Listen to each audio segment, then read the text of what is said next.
안녕하세요, 기현입니다. 인생 계획 정말 좋아하는 제가 대박적인 걸 하나 만들었습니다. 여러분이 순서대로 따라 쓰기만 하면 2023년 계획과 인생 계획까지도 세워볼 수 있는 PDF 북을 만들었어요. 저도 마찬가지로 이 방법으로 2023년의 계획을 수립했습니다. 총 7가지의 스텝으로 되어 있는데 설명드릴게요. 첫 번째 스텝, 첫 번째 질문은 현재 나의 인생에서 내가 만족하는 부분이 뭔지, 그리고 더 나아질 수 있는 부분이 뭔지를 적는 거예요. 사실 저희가 무언가를 계획한다, 미래를 계획한다라는 거는 근본적으로 어떠한 변화를 만들겠다라는 의미가 들어있는 것 같아요. 아무런 변화가 필요 없고 지금처럼 그대로 가면 된다면 굳이 계획을 세울 필요도 없고요. 그냥 살던 대로 살면 되잖아요. 그래서 어떤 변화를 만들지가 핵심이라고 저는 생각했어요. 예를 들어서 저의 이제 미래 계획도 여기 PDF에 들어가 있는데 그 계획에 저는 영어 학습을 굳이 넣지 않았어요. 그 이유는 제가 2023년에 영어 공부를 안 할 거라서가 아니라 영어 공부는 이미 제 습관으로 자리 잡았기 때문에 제가 굳이 계획하지 않아도 그대로만 해도 영어가 늘 거거든요. 하지만 제가 세운 계획들은 내가 그대로 하면, 작년과 그대로 하면은 안 될 부분, 좀 변화를 만들어야 될 부분에 대해서 계획을 세운 거예요. 여러분들은 어떤 부분에서의 변화를 원하나요? 이것에 한번 대답해 보세요. 두 번째 질문은 2023년에 꼭 하고 싶은 일이 있다면 그것은 무엇인가요? 라는 질문인데요. 나의 욕구, 나의 소망, 내 마음을 알아보는 시간이에요. 내가 좋아하는 게 뭐지? 내가 하고 싶은 게 뭐지? 라는 질문은 저한테 있어서 굉장히 중요한 질문이고 아마 다른 분들에게도 중요한 질문이라고 생각해요. 저는 사람들이 자신이 하고 싶은 걸 하면서 살아야 된다라고 생각하고 거기에 초점을 맞추는 게 인생이 더 즐겁고 즐거우면서도 성장할 수 있거든요. 하고 싶은 일이 뭐냐고 묻는다고 해서 꼭 사람들이 재미에 쾌락에 초점을 맞춘 답만을 하지 않아요. 그래서 저는 내가 2023년에 뭘 해야 하지? 이런 의무가 담긴 질문보다 내가 뭘 하고 싶지라는 질문이 좋다고 생각해요. 세 번째 질문은 2022년을 돌아보는 질문이에요. 여러분의 2022년은 어떤 해였나요?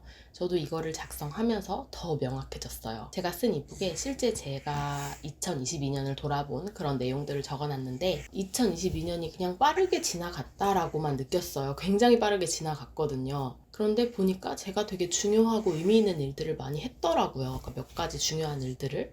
그래서 한 해를 생각보다 잘 보냈네 라고 생각을 하게 됐어요. 제가 인생 계획을 세울 때나 내년 계획을 세울 때에 항상 이렇게 돌아보는 시간을 가져요. 그 이전의 해를. 네 번째 질문은 10년 계획 세우기예요. 과거를 돌아보는 것도 필요하고 미래를 멀리 보는 것도 필요해요. 저는 이 부분이 저의 인생 계획에서의 가장 큰 특징이라고 생각하는데요. 저희 남편도 항상 이거를 자주 하는 저를 보면서 되게 웃겨해요. 너는 왜 맨날 연도를 쓰고 있냐고, 또 그거 또 시작이냐고. 그리고 의외로 이렇게 10년 단위, 5년 단위의 미래를 생각하지 않는 사람이 많다는 것도 제가 느끼게 됐고요. 장기적인 계획과 방향성을 생각하는 사람이 적다는 얘기죠. 실제로 어떤 책에서 보니까 장기적인 목표와 비전을 가지고 있는 사람은 20%도 안 된대요. 정확히는 뭐 13%라고 하는데 저는 항상 지금 해부터 10년치를 쭉 써요. 2023, 2024, 2025, 2026 이렇게 쭉. 그 다음에 그 연도 옆에 제 나이를 쓰고 이제는 제 아이의 나이도 쓰고 그때쯤 대략적으로 어떤 걸 하고 싶은지에 대해서 상상해보는 거예요. 근데 이게 해보다 보면 한 앞에 5년 정도까지는 나름 구체적인 생각들을 할 수가 있는데 그 이후 5년은 잘 상상하기가 어려워요. 사실 먼 미래이니까. 그래서 제 이북에서는 처음 5년은 이렇게 연도별로 해놨고 그 이후는 그냥 뭉뚱그려서 그 이후 5년 이렇게 해놨거든요. 그리고 진짜 중요한 질문은 여러분은 앞으로 10년을 어떤 느낌으로 어떻게 보내고 싶나요? 라는 질문이에요. 이거는 아주 막 구체적으로 할 필요는 없고 그냥 방향성을 좀 만드는 질문이에요. 10년이라는 시간은 사실 우리가 무엇을 계획하든 뭐든 거의 이룰 수 있는 시간이라고 보거든요. 하루에 아주 적은 시간을 쓰더라도 10년을 하면은 분명히 변화가 있을 거라고 생각해요. 근데 1년에 바꿀 수 있는 일은 생각보다 그렇게 많지 않아요. 아니면 뭐 6개월, 3개월에 바꿀 수 있는 일이 그렇게 많지는 않아요. 빌 게이츠는 이런 얘기를 했어요. 사람들은 10년에 할 수 있는 일을 과소평가하고 1년 동안 할 수 있는 일을 과대평가한다. 실제로 우리가 계획 세울 때 항상 잘못하는 게 뭐죠? 내년에 뭐 많은 걸 다 이룰 것처럼 다 써놔요. 근데 절대 이룰 수 없죠. 그렇게 많은 일들을. 되게 진짜 중요한 일들은 생각보다 장기적이지 않으면 이룰 수가 없어요. 예를 들어 제가 영어 습득에 있어서도 제가 지난 10년 동안 계속 쌓여서 지금이 된 거지, 뭐 6개월 만에, 3개월 만에 마스터 이런 거 없거든요. 꼭 그래서 10년 후, 5년 후 이렇게 조금 장기적으로 생각해 보면 좋을 것 같아요.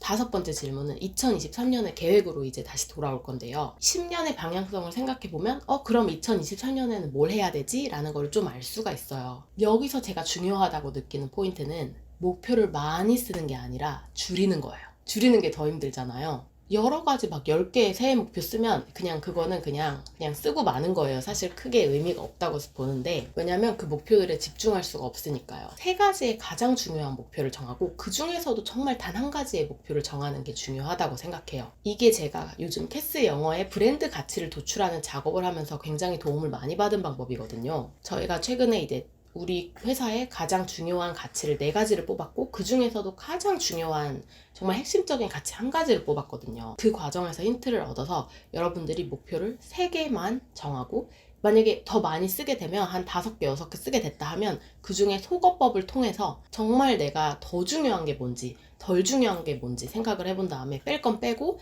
딱 3개만 남겨두는 거예요. 여러분의 2023년에 가장 중요한 3가지 목표는 무엇인가요? 저의 목표를 이따가 알려드릴게요. 제가 써놨거든요. 6번째 질문은 OKR이라는 방식을 넣어봤는데요. 이것도 제가 회사에서 요즘 이제 도입하는 건데 굉장히 좋아서 이거 개인적으로도 활용해도 좋겠다 생각했어요. OKR은 조직의 목표를 달성하는 데 쓰는 방법인데 구글에서 쓰는 방법이라고 해요. 자세한 설명은 제가 이북에 써놨는데 하나의 예시만 보여드릴게요. 일단 목표를 하나 정하고 그게 오브젝티브고, 그리고 그 목표를 이룬다면 어떤 결과가 달성돼야 되는지를 3가지 쓰는 거예요. 예를 들어 읽어드릴게요. 저의 오브젝티브는 운동을 잘한다, 체력이 좋다 하고 스스로 말할 수 있는 사람으로 변화하자. 그리고 그거에 대한 결과를 알 수 있는 방법 3가지는요.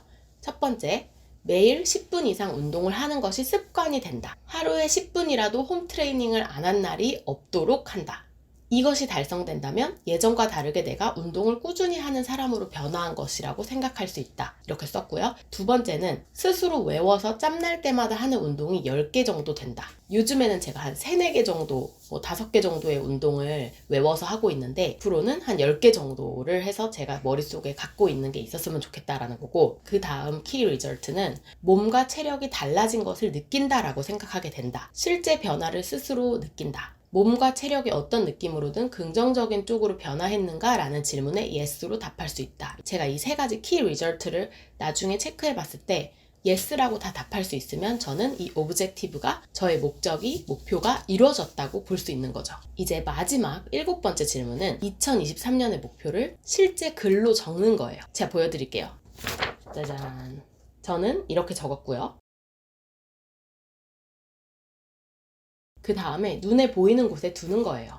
저는 그냥 제 컴퓨터 아래에 뒀는데, 장기적인 목표를 가진 사람은 13%라고 했잖아요, 아까. 근데 목표를 글로 적는 사람은 3%밖에 안 된대요. 글로 적는 거 사실 5분도 안 걸리거든요. 그래서 한번 저도 적어봤어요. 사실 저는 너무 지나친 자기계발이나 목적이 불분명한 자기계발, 그냥 자기 되게 학대적인 자기계발, 이런 것들을 사실 되게 좋아하진 않아요. 그런데 이런 목표를 세우고 내가 이루고 생각하고 이런 것 자체가 굉장히 즐거울 수 있다고 생각하고, 이런 것들 때문에 인생이 더 풍요로워질 수 있다고 생각하거든요. 제가 정말 좋아하는 책인 몰입의 즐거움이란 책에서 보면 그냥 단순히 어떤 목적이 없이 아니면 어떤 노력을 들이지 않고 가만히 사는 상태로 사는 게 생각보다 사람들에게 행복을 주지 못하거든요. 사람들이 되게 무료함을 느끼고 의미를 못 느끼는 경우가 많아요. 그렇게 됐을 때. 반면에 내가 어떤 목표를 세우고 어떤 일을 하고 어떤 노력을 할 때 사람들이 몰입을 느끼고 거기에서 활력을 느끼고 재미를 느끼는 경우들이 많이 있거든요. 이런 목표를 세우는 활동도 중요한 거는 이거 같아요. 난이도가 적절한가. 내가 너무 높은 이제 목표를 세우게 되면은 이거를 이제 하다가 좌절할 수가 있고,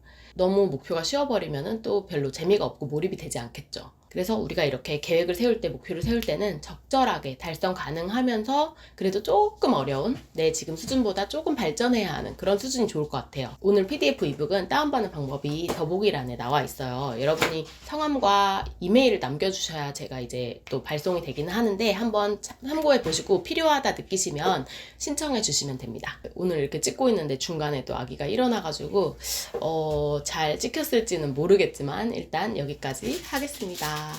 안녕.